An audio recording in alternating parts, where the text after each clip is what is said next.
আপনারা সবাই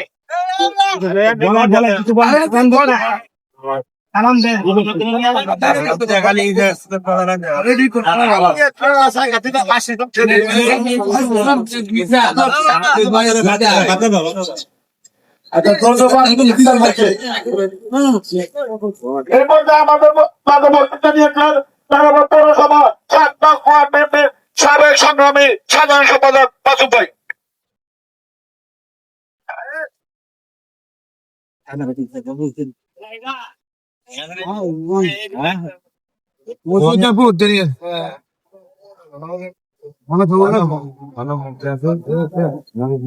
বিসমিল্লাহির রহমানির রহিম।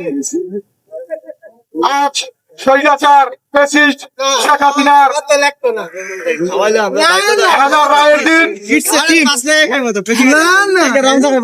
স্বৈরাচার ফ্যাসিস্ট শেখ হাসিনা দিল্লিতে পলাতক আছেন। দিল্লি থেকে এই দেশে নৈরাজ্য করার জন্য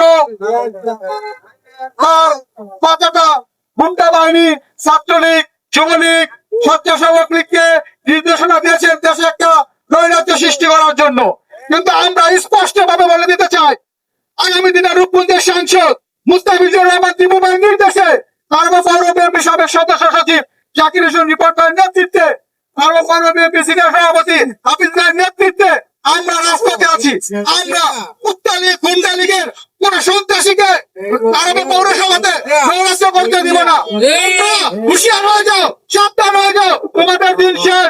এখন দিন বাংলাদেশ জাতীয়বাদী দল বিএনপির দিন, এখন দিন আমাদের বিএনপির, এখন দিন তারেক রহমানের দিন, এখন দিন মুস্তাফিজুর রহমান দীপু ভাইয়ের দিন। তোমরা সাবধান হয়ে যাও, আমরা রাজপথে আছি, ছিলাম, থাকবো। এই বলে আমি আমার বক্তব্য শেষ করছি। আসসালামু আলাইকুম। ধন্যবাদ মাসুদ ভাইকে।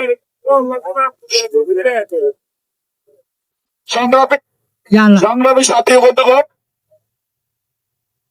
আপনারা দীর্ঘ 18 বছর আমাদের তারাবা পৌর বিএনপির সংগ্রামী সদস্য সচিব জাকির হোসেন রিপোর্ট ভাই এবং তারাবা পৌর বিএনপির সংগ্রামী ক্রীড়া সভাপতি আবেদন ভাইয়ের নেতৃত্বে আন্দোলন সংগ্রাম করে গেছেন। আপনারা দীর্ঘদিন 18 বছর জীবন আন্দোলন সংগ্রাম করেছেন। আন্দোলন সংগ্রাম করতে গিয়ে আপনারা অনেক নির্যাতিত হয়েছেন। এই শেখ হাসিনা আপনাদের নির্যাতন করেছেন এবং সর্বোচ্চ মূল্যায়ন প্রয়োগ করেছেন আপনাদের ধ্বংস করার জন্য। কিন্তু আল্লাহ কি নীলা খেলা অঙ্গ সহযোগী সংগঠন এবং ছাত্রদের মাধ্যমে এই দেশ পুনরায় উত্তর হয়েছে, পুনরায় স্বাধীন হয়েছে। এবং আপনারা এই শেখ হাসিনার এই শীর্ষ সন্ত্রাস এবং হত্যাকাণ্ড করেছে, আজকে বিচারের রায় হবে। আমরা সর্বোচ্চ রায় ফাঁসি দাবি করছি। এবং আপনারা জানেন আমরা আবেদ ভাই এবং নিকট নেতৃত্বে আমরা অবস্থান নিয়েছি খুনি শেখ হাসিনা